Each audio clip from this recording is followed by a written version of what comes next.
This is our news, the weekend edition. And on the broadcast tonight, the Commissioner of Police says curfew arrests have slowed. Plus, the Minister of Finance allays fares over a devaluation of the Bahamian dollar. And later on, just how one spa is getting creative.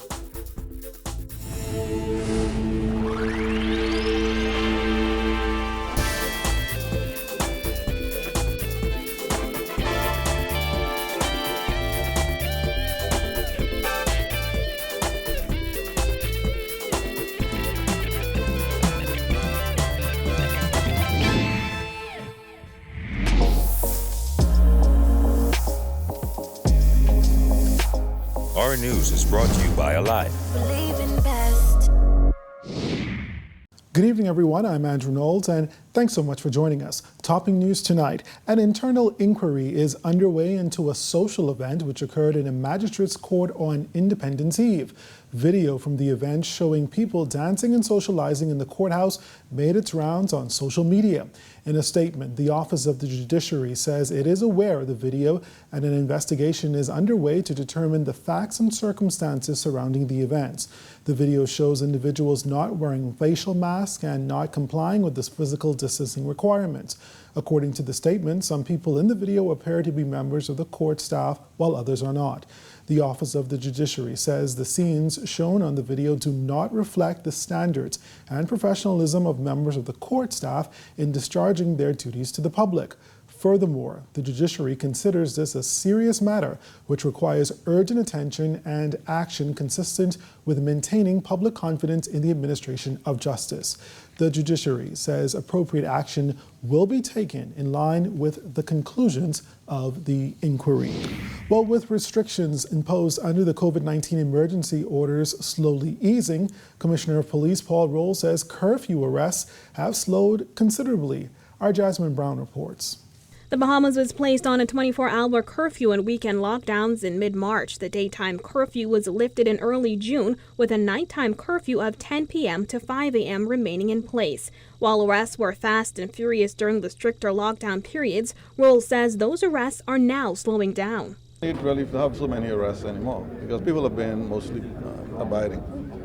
During his contribution to the budget debate in June, National Security Minister Marvin Dames gave a breakdown of the curfew violation numbers. Dames said 1,134 people were arrested and charged with curfew violations up to the end of May. He said approximately 783 persons, or 69% of the violations, were on New Providence, while Eleuthera had 102 violations, or 9%. Dames added that Grand Bahama had 75, or 6%, and Exuma had 71, or 6%.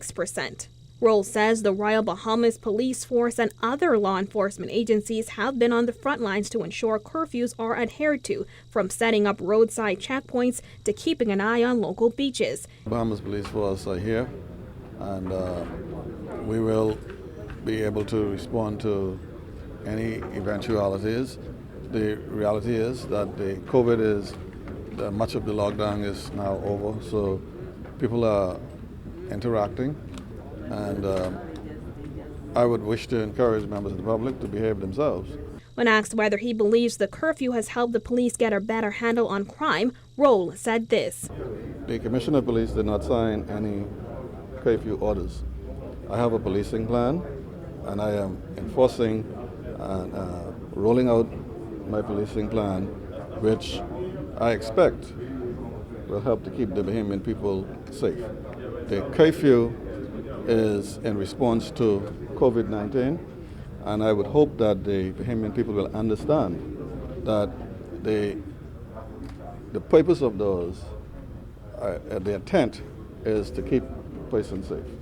If the sidebar of that is to help crime, then sure, but I don't know that that is the purpose of it. Reporting for our news, I'm Jasmine Brown. From the crime beat, a man is nursing gunshot wounds in hospital after he was shot while riding his motorcycle. According to police, the man was traveling east on Charles W. Saunders Highway yesterday when he heard the sound of what appeared to be 3 gunshots coming from a nearby bush. That's when he realized he had been shot in the left thigh. The man was transported to hospital in a private vehicle where at last report he was listed in stable condition. Police investigations continue. There will be no tuition grant awards this year as a one-year moratorium is now in effect. The Ministry of Education advised that the decision comes due to a reduction in resources and other factors. The one-year moratorium on all new international scholarships also includes to the University of the West Indies. The ministry notes one of the biggest factors impacting the decision has been the delay in the sitting of the BGCSE examinations due to the COVID-19 pandemic. The BGCSE results constitute the basis by which scholarship awards are determined. Another contributing factor is the delayed receipt of required documentation from overseas universities, resulting in a backlog of incomplete applications. Now, the ministry confirmed that contractual obligations to existing students will be honored. Additionally, current University of the West Indies scholarship recipients are requested to register online with the Scholarship and Educational Loan Division at www.scholarshipsbahamas.com by July 24th. The ministry says registrations not received by the deadline will result in immediate termination of scholarship payments. There is no reason to fear the Bahamian dollar being devalued. That's according to Minister of Finance Peter Turnquest. In Parliament on Wednesday, Prime Minister Dr. Hubert Minnis made reference to the Bahamian dollar and the troubles Bahamians can possibly have going to the United States if it is devalued. During a press conference, the Deputy Prime Minister was asked whether Bahamians need to be concerned. Certainly from a government perspective, we do not anticipate any difficulties with us being able to meet our foreign exchange requirements. Of course, I think the point that the Prime Minister was making is that the tourism market is a very significant component of our overall economy. And to the extent that they remain closed, our access to natural foreign exchange or foreign currency is obviously impacted. And as a result of that, we have to be careful that we pay attention to the level of expenditure that we engage in, particularly from a discretionary point of view. Government has cut back on spending drastically due to the COVID-19 pandemic. But with the tourism industry taking a major hit, TURNQUEST said the Prime Minister was speaking about long-term effects that can have. We at the Ministry of Finance obviously have some tools that we can deploy in the event that we foreshadow that we are running into any challenges. But again, the central bank governor can speak more clearly to the management tools, the level of reserves that we have, and why we have relative comfort that we're not in any danger at the moment of getting into that kind of territory. But the Prime Minister was speaking to the long term if we continue with an idle tourism product. Pastor of Zion Baptist Church, Reverend T.G. Morrison, says emergency measures during the COVID-19 pandemic highlighted the issue of poverty in the country. He expressed concern over the matter during a recent interview. We also should have taken into consideration what I consider the collateral damage, and that is the plight of those that are already under the poverty line or those who are straddling the poverty line. And one of the things that has pained me during the emergency orders is how the poor has been adversely affected. Morrison says he also noticed that communities still seem divided. Even the way the roadblocks and the police barricades were positioned. You could drive from one particular part of our island in New Providence and you meet no roadblock. And you go into what we call the inner cities or the ghetto, and you pass 4-5 different stops. And to me, there comes a point in time where if we're dealing in all fairness, then we have to allow this to go straight across the board. As the country remains under a state of emergency, Reverend Morrison said actions taken sometimes seem reactionary. Sometimes you get the impression as if it is reactionary. If I see something that I don't like, or I see something that appears to be potentially dangerous, then I'm going to come with an order that speaks to that. And I think that while persons are appreciative of the government's efforts to ensure the welfare and health of the people, no one is more passionate about protecting me than me. And still ahead tonight, the minister responsible for the public service responds to safety concerns for public workers. Plus, one MP speaks out on hurricane preparedness on 2 storm-ravaged islands. Those stories and more coming up.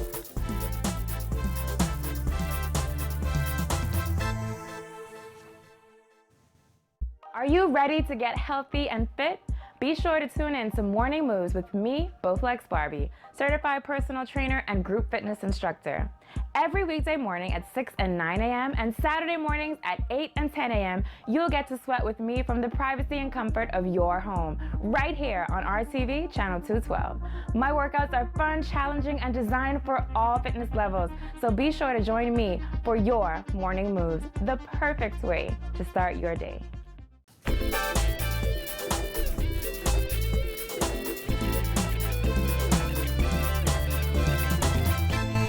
Next tonight, public servants have been back to work for about 2 weeks now, and the Minister for the Public Service, ROLLE, says they've ensured that all workers have the proper PPEs and that safety protocols are in place.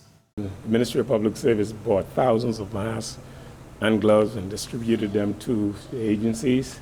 Permanent secretaries were directed to make sure hand sanitization was in place. And so we are pleased that we have begun the process. Now, it's not perfect, but it's a process that we began, and because we are, to some degree, rotating some individuals at this time, the offices are not as crowded. He added that he was not aware of concerns raised by the Bahamas Public Service Union that some officers are without safety equipment. He added, though, that those who are at a higher risk for COVID-19 will remain at home. We took the position that those persons who are compromised would stay home and work from home for the next 2 months. And once they provided us with a medical certificate of some sorts to show that they are compromised, they will be allowed to work from home for the next 2 months. Pine Ridge Member of Parliament Frederick McAlpine says Grand Bahama and Abaco are not prepared for this hurricane season. According to McAlpine, despite what officials say, many houses and shelters are still not ready. Yes, I do sincerely believe in all my heart. I know many houses, and regardless what they tell us, many shelters are not ready for this hurricane season. I don't listen to what they say. I look at what they do, and I observe the various buildings that are deemed to be safe. The 2020 Atlantic hurricane season began on June 1st and ends November 31st. In October 2019, amendments were made to the Disaster Preparedness and Response Act, which now allows for mandatory evacuations. McAlpine, however, stressed that hurricane shelters are not ready. I mean, we came up with a whole evacuation order to go where? I told them during the passing of that bill, you know, if I have to make a choice between dying home and dying in a shelter, I'd prefer home. So you create this evacuation bill and still don't have no place for the evacuees? Makes no sense. Putting the cart before the horse. If it was that important, you should have at least been preparing hurricane shelters or building a major hurricane shelter on most of our island. Those to me are things that are priority. But again, hey, what do I know? I'm just a simple MP and preacher who love the Lord. When our news, the weekend edition, comes back from the break, a spa company gets creative. And later we take a look at the most memorable quotes of the week. So stay tuned.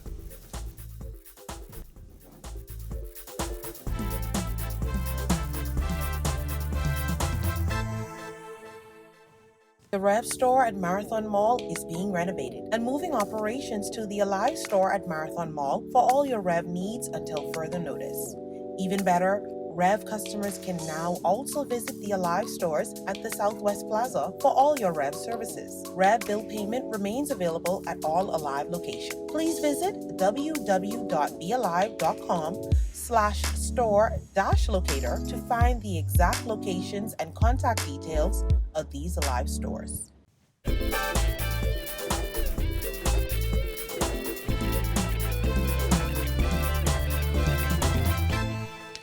Welcome back to our news, the weekend edition.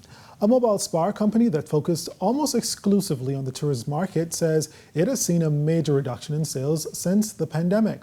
However, Jared Higgs tells us the spa owner is ready to get creative. The pandemic affected my business because there is no business currently in terms of there's no revenue coming in at all. KOSHA Johnson is the owner of VOKO'S Spa Experience. The company's main clients were hotels and destination weddings. With the tourism market still virtually non-existent, Johnson says she has to realign her business. There's another option. The option is we can come to you in your home at your time when you desire. It's cashless and you only need 2 hours ahead of time. So we want to make that a little bit more accessible to persons, as well as we've changed some of our protocols to ensure that our customers feel safe. Johnson's business has always been mobile, but she hasn't always focused on taking her spa experience to people's homes.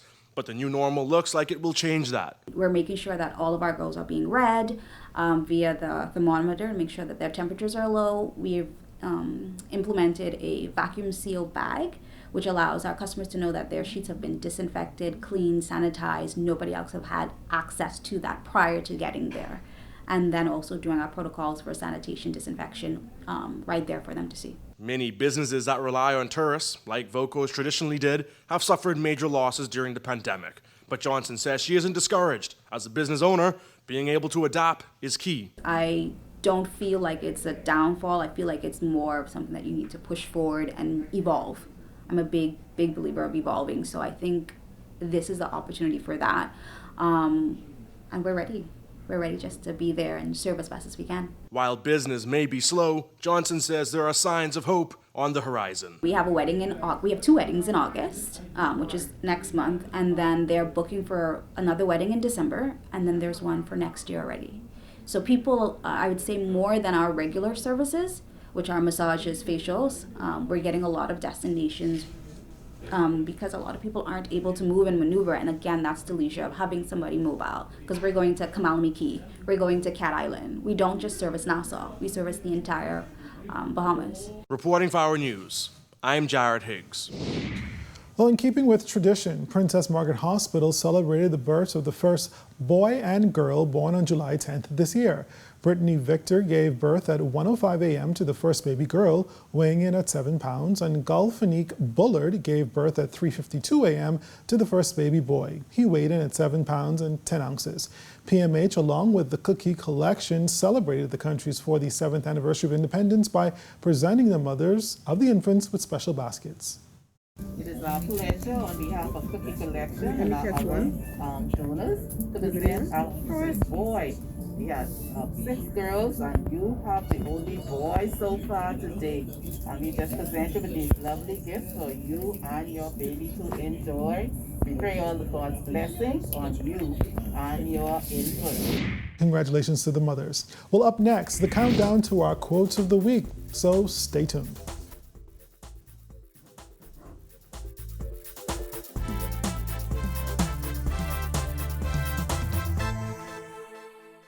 Are you ready to get healthy and fit? Be sure to tune in to Morning Moves with me, Bowflex Barbie, certified personal trainer and group fitness instructor.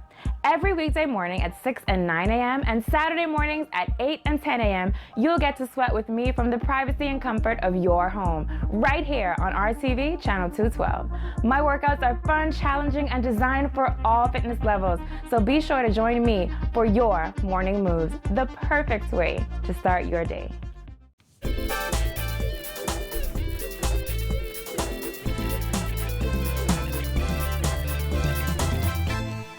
And finally tonight, it's that time when we take a look back at the most memorable moments of the week. Leading things off is 24-year-old Gregory Cash, who, despite having cerebral palsy and being confined to a wheelchair, recently graduated from the University of the Bahamas. Disability does not define me, but only an opportunity to share light in the world. Despite my disability, I love to encourage others, I love to speak others, I like to do the best I can. In at number 3 is St. Anne's MP Brent Simonet, who said the Prime Minister's decision to close beaches here in New Providence and Grand Bahama just doesn't add up, and he questioned whether there is an underlying reason. There is no current threat of community spread. So if I'm wrong on that, someone can correct me. So I'm a little at nerve's edge as why the virus will not find the beach on Eleuthera or the beach on Acklands, but it'll find the beach in Grand Bahama and Nassau. Tomorrow, a pile of people, if I can use that word, are going to jump on a plane and go to a number of our family islands and go to the beach. And they're going to come back to Nassau on Sunday because those beaches are open. Then there's these 3 tourists from Boston who jumped a locked fence to access Cabbage Beach despite beach closures. Their comments come in at number 2. We came here for the beach. We're gonna go to the beach. We don't have beaches where we come from like this, so for us to not, you guys don't know how lucky you are to have a beach like this 15 minutes away. Like, you don't have that at all. But the Prime Minister's justification as to why he decided to close beaches and parks on New Providence and Grand Bahama for the Independence holiday weekend takes the top spot for Quote of the Week. Always better to prevent as opposed to reacting. When you're reacting, you're catching up. You're more prone to make mistakes. In terms of prevention, you can plan properly. You can anticipate what may possibly happen and make provisions and plans to deal with what may occur. That is why, Mr. Speaker, beaches and parks are to be closed in New Providence, Arthur Island, Rose Island, Paradise Island, Grand Bahama, and other keys surrounding New Providence